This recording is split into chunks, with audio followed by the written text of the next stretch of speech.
Gas ಇಲ್ಲ ಅಂದ್ರೂ ಇವರಿಗಿಲ್ಲ ಚಿಂತೆ. ಹೊಸ ಉಪಾಯದ ಮೊರೆ ಹೋದ ಹೋಟೆಲ್ ಮಾಲೀಕರು. ಬೆಳಗಾವಿಯಲ್ಲಿ ಅಡುಗೆ ಅನಿಲ ಸಮಸ್ಯೆ ಉಂಟಾಗಿದೆ. ಇಂತಹ ಸಂದಿಗ್ಧ ಸ್ಥಿತಿಯಲ್ಲಿ ಹೋಟೆಲ್ ಮಾಲೀಕರು ಬೆಳಗಾವಿಯಲ್ಲಿಯೇ ತಯಾರಾಗುವ ಬಯೋಮಾಸ್ ಒಲೆಗಳ ಮೊರೆ ಹೋಗಿದ್ದಾರೆ. ಬೆಳಗಾವಿ ನಗರದಲ್ಲಿ 350ಕ್ಕೂ ಅಧಿಕ ಹೋಟೆಲ್, ಕ್ಯಾಂಟೀನ್ ಮತ್ತು ರೆಸ್ಟೋರೆಂಟ್ಗಳಿವೆ. ಪ್ರತಿನಿತ್ಯ 1600 ಕಮರ್ಷಿಯಲ್ ಸಿಲಿಂಡರ್ ಬೇಡಿಕೆ ಇದೆ. ಸದ್ಯ ಪೂರೈಕೆ ಆಗುತ್ತಿರುವುದು 600 ಸಿಲಿಂಡರ್ ಮಾತ್ರ. ಇದರ ಪರಿಣಾಮ ಅನೇಕ ಹೋಟೆಲ್ಗಳು ಬಾಗಿಲು ಮುಚ್ಚುವ ಸ್ಥಿತಿಗೆ ತಲುಪಿವೆ. ಇದರಿಂದ ಪಾರಾಗಲು ಹೋಟೆಲ್ ಮಾಲೀಕರು ಅದೇ ಬಯೋಮಾಸ್ ಒಲೆ ಕಡೆಗೆ ಮುಖ ಮಾಡಿದ್ದಾರೆ. ಈ ಮೊದಲು ಸುಮಾರು 30 ಹೋಟೆಲ್, ರೆಸ್ಟೋರೆಂಟ್ ಮಾತ್ರ ಉಪಯೋಗಿಸುತ್ತಿದ್ದ ಜೈವಿಕ ಇಂಧನ ಒಲೆಗಳನ್ನು ಸದ್ಯ 180ಕ್ಕೂ ಅಧಿಕ ಹೋಟೆಲ್ಗಳಲ್ಲಿ ಬಳಸುತ್ತಿದೆ. Tata energy resource institute Delhi, Indian Institute of science Bengaluru ಇವರ ಸಹಯೋಗದಲ್ಲಿ ಈ ಬಯೋಮಾಸ್ ಒಲೆಯನ್ನು ಅಭಿವೃದ್ಧಿಪಡಿಸಲಾಗಿದೆ. ಈ ಒಲೆಗಳನ್ನು ಬೆಳಗಾವಿಯ ಕೈಗಾರಿಕೆ ಉದ್ಯಮಿ ಕಳೆದ 25 ವರ್ಷಗಳಿಂದ ಮಾರಾಟ ಮಾಡ್ತಿದ್ದಾರೆ. ದಯಾನಂದ ಅಪ್ಪಯ್ಯನವರ ಮಠ ಶ್ರೀ ಬಸವೇಶ್ವರ ಖಾನಾವಳಿ ಮಾಲೀಕ ಕಡಿಮೆ ಕಟ್ಟಿಗೆ ಕೃಷಿ ತ್ಯಾಜ್ಯ ಬಳಸಿ ಇದನ್ನು ಒರಿಸಬಹುದಾಗಿದೆ. ಸಾಮಾನ್ಯ ಕಟ್ಟಿಗೆ ಒಲೆ 5% ಬಳಕೆಯಾಗುತ್ತಿತ್ತು, ಆದರೆ ಇದು 75% ಬಳಕೆಯಾಗುತ್ತದೆ. ಇನ್ನು ₹100 ಗ್ಯಾಸ್ ಖರ್ಚಾದರೆ ಇದರ ಖರ್ಚು ಕೇವಲ ₹20. ಇದು ಪರಿಸರ ಸ್ನೇಹಿ. ಕೇಂದ್ರ ಸರ್ಕಾರದ ಹೊಸ ಮತ್ತು ನವೀಕರಿಸಬಹುದಾದ ಇಂಧನ ಇಲಾಖೆ ಬಯೋಮಾಸ್ ಇಂಧನ ಗುರುತಿಸಿ ಅದನ್ನು ಬಳಸಲು ಹೆಚ್ಚು ಪ್ರಚಾರ ಮಾಡುತ್ತಿದೆ. ಇಲ್ಲಿಯವರೆಗೆ 20,000 ನೀರು ಕಾಯಿಸುವ ಒಲೆ, 20,000 ಅಡುಗೆ ಒಲೆ ಮಾರಾಟ ಮಾಡಲಾಗಿದೆ.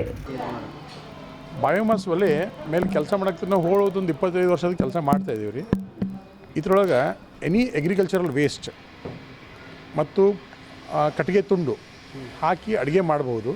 ಇದನ್ನು ನಾವು ಭಾಳಷ್ಟು ಬೇರೆ ಬೇರೆ ಕೆಪಾಸಿಟಿಗೆ ಮಾಡ್ತೀವಿ. ಒಂದು ಡೊಮೆಸ್ಟಿಕ್ ಚೂಲ ಇದೆ, ಅದು ಮನೆಗೆ ನಡೆಯೋಷ್ಟು ಒಂದು ಫ್ಯಾಮಿಲಿ ಆಫ್ 4 ಹಿಡ್ಕೊಂಡು ಮಧ್ಯಾಹ್ನ ಆಹಾರ ಮಾಡ್ತಾರೆ. ಒಂದು 2 ಲಕ್ಷ ಜನಕ್ಕೆ ಅಡುಗೆ ಮಾಡ್ತಾರೆ. ಈ ಎಲ್ಲ ರೇಂಜಲ್ಲಿ ಮಾಡ್ತೀವಿ. ಮೋಸ್ಟ್ ಪಾಪ್ಯುಲರ್ ಈಗ ಬೇಕಾಗಿದ್ದು ಹೋಟ್ಲ್ಗಳಿಗೆ LPG ಸಪ್ಲೈ ಆಗ್ತಾಯಿಲ್ಲ ಈಗ. ಅದಕ್ಕೆ ಎಲ್ಲ ಹೋಟ್ಲದವರು ಅವ್ರವ್ರ ಕೆಪಾಸಿಟಿ ಪ್ರಕಾರ ಕೇಳ್ತಾ ಇದ್ದಾರೆ. ಅವ್ರಿಗೆ ಯಾವ ಪ್ರಕಾರ ಬೇಕು ಆ ಪ್ರಕಾರ ಮಾಡಿ ಕೊಡ್ತಾಯಿದ್ದೀವಿ ನಾವು. ಯಾವ ಕೆಪಾಸಿಟಿ ಬೇಕು, ಯಾವ ಸೈಜ್ ಬೇಕು, ಯಾವ ಅಡುಗೆ ಮಾಡೋಕ್ಕೆ ಬೇಕು. ಒಬ್ರಿಗೆ ಯಾರಿಗೋ ಇಡ್ಲಿ ಮಾಡೋಕ್ಕೆ ಬೇಕು, ಒಬ್ರಿಗೆ ಯಾರಿಗೋ ರೊಟ್ಟಿ ಮಾಡೋಕ್ಕೆ ಬೇಕು, ಒಬ್ರಿಗೆ ಯಾರಿಗೋ ಅನ್ನ ಮಾಡೋಕ್ಕೆ ಬೇಕು, ಒಬ್ರಿಗೆ ಯಾರಿಗೋ ಬೇರೆ ಐಟಮ್ಸ್ ಮಾಡೋಕ್ಕೆ ಬೇಕು. ಬೇಡಿಕೆ ಹೆಂಗೆ ಒಂದು ರೀ. ಮತ್ತು ಟೇಲರ್ ಮೇಡ್ ರಿಕ್ವೈರ್ಮೆಂಟ್ ಅಂತೀರಿ. ಟೇಲರ್ ಮೇಡ್ ಅಂದರೆ ಅವ್ರಿಗೆ ಯಾವ ರೀತಿ ಬೇಕು ಆ ರೀತಿ ಮಾಡಿಕೊಡ್ತಾಯಿದ್ದೀವಿ. ಯಾವ ರೀತಿ ಹೇಳಿದ್ರು ಮಾಡಿಕೊಡ್ತೀವಿ ಸರ್. ಈಗ ಹಿಂದೆ ನಿಮ್ಮದು ಎಷ್ಟು ಸೆಲ್ಲಿಂಗ್ ಇತ್ತು, ಈ ಅವಧಿಯಲ್ಲಿ ಅಂದರೆ ಯುದ್ಧದ ಅವಧಿಯಲ್ಲಿ ಎಷ್ಟು ಹೆಚ್ಚಾಗಿತ್ತು? ಒಂದು 4 ಪಟ್ಟರಷ್ಟು ಹೆಚ್ಚಾಗಿದೆ. ಹಿಂದಿನಗಿಂತ 4 ಪಟ್ಟು ಹೆಚ್ಚಾಗಿದೆ.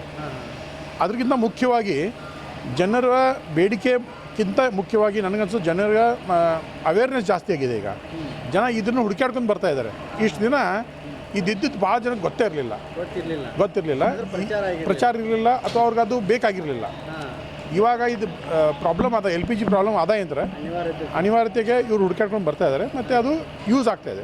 ಇದು ಮೇನ್ ಅಂದರೆ ಅವೇರ್ನೆಸ್ ಕ್ರಿಯೇಟ್ ಆಗ್ತಾ ಇದೆ. ಸರ್, ಈಗ ಬರೋರಲ್ಲಿ ಹೋಟೆಲ್ ಮಾಲೀಕರು ಬರ್ತಿದ್ದಾರೆ ಅಥವಾ ನಮ್ಮಂಥ ಸಾಮಾನ್ಯ ಜನ ಬರ್ತಿದ್ದಾರೆ? 90% ಹೋಟೆಲ್ ಮಾಲೀಕರು ಬಂದಿದ್ದಾರೆ. ಅವರು ಬಂದಿರೋ ಕಾರಣ ಅಂದರೆ ಡೊಮೆಸ್ಟಿಕ್ಕು ಅದು LPG ಸಿಗ್ತಾ ಇದೆ, ಬಟ್ ಕಮರ್ಷಿಯಲ್ LPG ಸಿಗ್ತಾ ಇಲ್ಲ. ಶಾರ್ಟ್ ಸಪ್ಲೈ ಇದೆ. ಒಂದು ಕೆಲಸ ಮಾಡುತ್ತೆ ಸರ್ ಇದು ಭಾಳ ಕಡಿಮೆ ಉರುಲ್ದಾಗ ರೀ, ಭಾಳ ಕಡಿಮೆ ಫ್ಯೂಲಲ್ಲಿ ಭಾಳ ಹೆಚ್ಚಿಗೆ ಇದು ಕೊಡ್ತೈತಿ. ಎಫಿಷಿಯನ್ಸಿ ಇದೆ. ಇದು Indian Institute of Science, TERI, IIT Bombay ಕಂಡು ಹಿಡಿದಂಥ ಒಲೆಗಳು ನಾವು ಮ್ಯಾನುಫ್ಯಾಕ್ಚರ್ ಮಾಡ್ತೀವಿ. ಬೇಸಿಕಲಿ R&D ಎಲ್ಲ ಇವರೆಲ್ಲ ರಿಸರ್ಚ್ ಇನ್ಸ್ಟಿಟ್ಯೂಟ್ಸ್ನವ್ರು ಮಾಡ್ತಾರೆ. ನಾವು ಅದನ್ನು ಮ್ಯಾನುಫ್ಯಾಕ್ಚರ್ ಮಾಡಿ ಜನಸಾಮಾನ್ಯಕ್ಕೆ ಕೊಡ್ತೀವಿ. ಹೊಗೆ ಬರೋಂಗಿಲ್ಲ ರೀ. ಇದಕ್ಕೆ ಪ್ರಾಪರ್ ಕಂಬಷನ್ ಟೆಕ್ನಿಕ್ಸ್ ಇದಾವೆ, ಅದನ್ನೆಲ್ಲ ನಾವು ಅಪ್ಲೈ ಮಾಡಿ ಕೊಡ್ತೀವಿ. ಏನು ಡಿಮ್ಯಾಂಡ್ ಇದೆ ಸರ್ ಈಗ ಮಾರ್ಕೆಟಲ್ಲಿ? ಮಾರ್ಕೆಟಿಗೆ ರೀ ಒಂದು 10 ಪಟ್ಟು ಡಿಮಾಂಡ್ ಹೆಚ್ಚಿಗೆ ಆಗಿದೆ ರೀ. ಮುಂಚೆ ಎಷ್ಟು ಮಾರಾಟ ಮಾಡಿದ್ರಿ ಸರ್ ಹೋಟೆಲ್ಗಳಿಗೆ? ಈಗ ಅಂದಾಜು ಎಷ್ಟು ಬಳಕೆ ಮಾಡ್ತಿದ್ದಾರೆ? ಮೊದಲು ನಾವು ಹೋಟ್ಲ್ಗಳಿಗೆ ಹಾರ್ಡ್ಲಿ ಅರೌಂಡ್ 100 ಮಾರಿರ್ಬೋದು ರೀ. ಈ ಒಂದು ತಿಂಗಳದಾಗ 15 ದಿವಸದಾಗ ಒಂದು 100 ಆಗಿರ್ಬೇಕು. ಸರ್, ಈಗ ಗ್ಯಾಸು ಮತ್ತು ಇದಕ್ಕೆ ಏನಾದ್ರು ಕನ್ಸಂಪ್ಷನ್ ಏನಿರುತ್ತಲ್ಲ, ಗ್ಯಾಸ್ ಎಷ್ಟಾಗುತ್ತೆ, ಎಷ್ಟು ಹತ್ತುತ್ತೆ, ಇದು ಎಷ್ಟಾಗುತ್ತೆ ಅಥವಾ ಕಡಿಮೆ ಆಗುತ್ತೆ? ಹಾಂ, ಗ್ಯಾಸದ್ದು 1 kg LPGಗೆ ಸಪೋಸ್ 80ರಿಂದ 100 ರೂಪಾಯಿ ಖರ್ಚು ಬರ್ತದೆ ರೀ. ಇದು 20ರಿಂದ 30 ರೂಪಾಯಿದೊಳಗೆ ಆಗ್ತದೆ ರೀ. ಸೊ ಸುಮಾರು 70ರಷ್ಟು ನಿಮ್ಮ 70% ಸೇವಿಂಗ್ ಆಗುತ್ತೆ ರೀ of the fuel cost.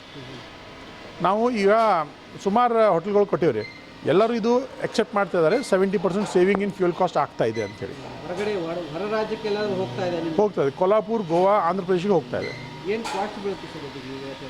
Cost depending on their requirement ರೀ, ಅವ್ರು ಯಾವ ಟೈಪದ್ದು ಬೇಕಂತೇಳಿ. ಡೊಮೆಸ್ಟಿಕ್ ತೊಗೊಂಡ್ರೆ ಏನಾಗುತ್ತೆ? ಡೊಮೆಸ್ಟಿಕ್ ತೊಗೊಂಡ್ರೆ 2,000 4,000 ರೂಪಾಯಿ ಒಳಗೆ ಬರ್ತದೆ ರೀ. ಕಮರ್ಷಿಯಲ್ ತೊಗೊಂಡ್ರೆ 10,000 45,000 ರೂಪಾಯಿ ತನಕ ಬರ್ತದೆ ರೀ, ಡಿಪೆಂಡಿಂಗ್ ಆನ್ ದಿ ಅಪ್ಲಿಕೇಶನ್. ನಿಮ್ಮ ಹೆಸರು? ನನ್ನ ಹೆಸರು Sameer Kanabargiri, Phoenix products. Thank you.